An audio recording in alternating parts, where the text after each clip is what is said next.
जय हिंद प्यारे साथियों, स्वागत है आप सभी का एक बार फिर से खोटा किंग ऑफिशियल पे।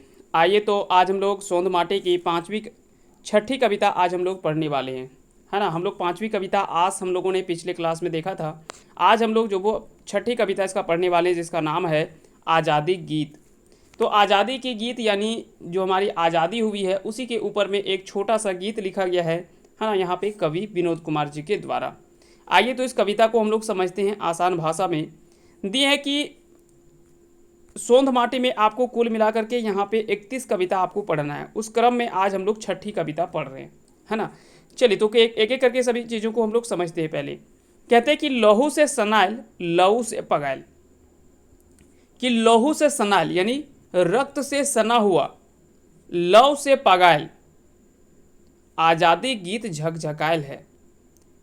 कि लहू से सनाइल यानी रक्त से पूरा सनाया हुआ, पूरा भेगा हुआ, लव से पगायल, है ना। लव से पगायल पूरे कह सकते हैं कि अंदर में जो एक जोश है ना, उमंग है, उत्साह है, उससे पगाया हुआ है। आज़ादी गीत झकझकायल है, और आज़ादी का जो गीत है वो क्या है कि पूरा सामने उभर करके आ रहा है। झकझकायल है मतलब पूरा उजाला, पूरा एकदम कह सकते हैं कि साफ साफ सुनाई दे रहा है, और मधुर गीत जो वो सुनाई दे रहा है।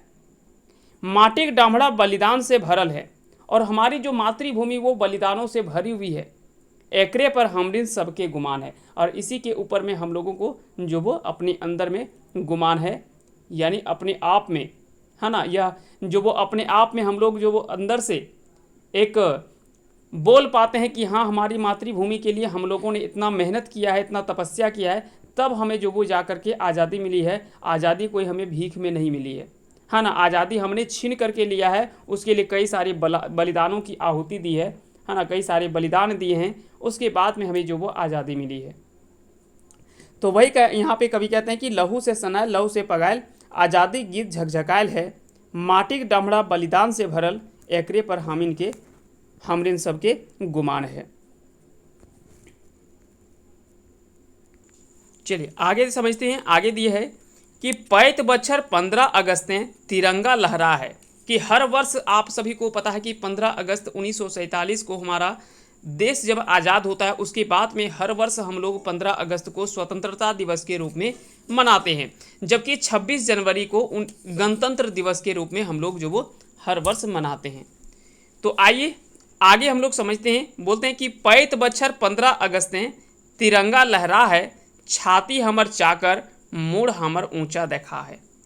छाती हमर चाकर, ये अपने आप में जो वो गौरव की बात होती है उस दिन, है ना। उस दिन आसान मान हमें हमारा जो वो बढ़ जाता है, सम्मान जो वो गौरव गान की कविता यह जो वो बताया गया है ना। कि हर वर्ष 15 अगस्त में जब हम लोग तिरंगे के सामने खड़ा होते हैं तो बड़े ही सम्मान के साथ में, बड़े ही फ़ख्र के साथ में हम लोग जो वो खड़े होते हैं और अपने तिरंगे को सलामी देते हैं। और हर वर्ष जो वो सभी कोई, और तिरंगा कोई एक दिन के लिए, तिरंगा हमारा कह सकते हैं कि हर दिन श्रेष्ठ है, सर्वश्रेष्ठ है और सर्वश्रेष्ठ रहेगा हमेशा।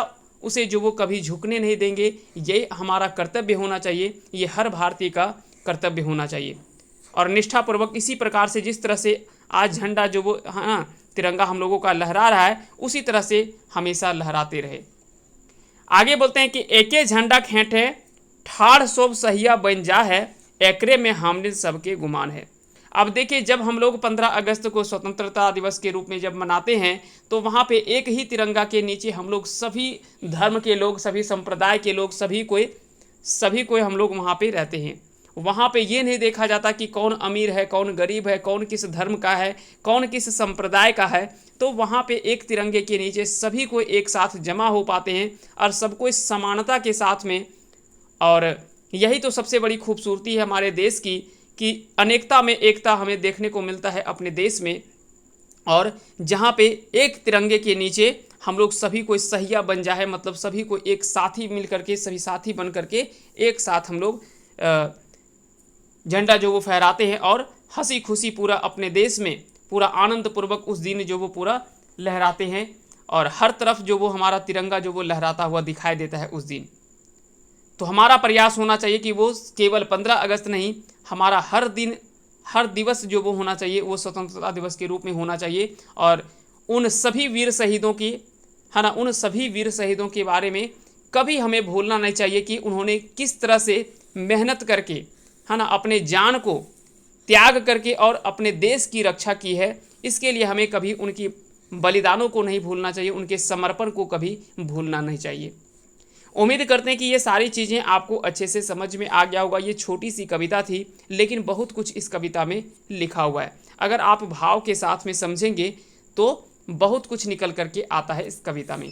देखिए, कविता की पंक्ति हो सकता है कि बड़ी या छोटी हो सकती है, लेकिन पंक्ति मायने नहीं रखता है, मायने रखता है कि उस कविता को भाव के साथ में आप किस प्रकार से समझते हैं, है ना। तो ये ज़्यादा महत्वपूर्ण होता है कि उस कविता को आप किस भाव के साथ में और कितने गहराई के साथ में उस कविता को समझते हैं, अपने ऊपर में उतारते हैं, है ना। चलिए, बहुत बहुत धन्यवाद आप सभी का हमारे साथ अंत तक जुड़े रहने के लिए। प्रश्नों पे हम लोग जैसे ये सारा कविता कंप्लीट होगा 31 कविता, उसके बाद में इसका MCQ सेशन भी हम आपके बीच में लेकर के आएंगे, उसका PDF भी हम लोग जो वो शेयर करेंगे। चलिए, बहुत बहुत धन्यवाद आप सभी का हमारे साथ अंत तक जुड़े रहने के लिए। मिलते हैं अगली कविता में, और इसकी अगली कविता जो हम लोग पढ़ेंगे वो है माटी और संस्कृति, जो कि इसकी 7वीं कविता है। जल्द ही हम लोग लेकर के आएंगे।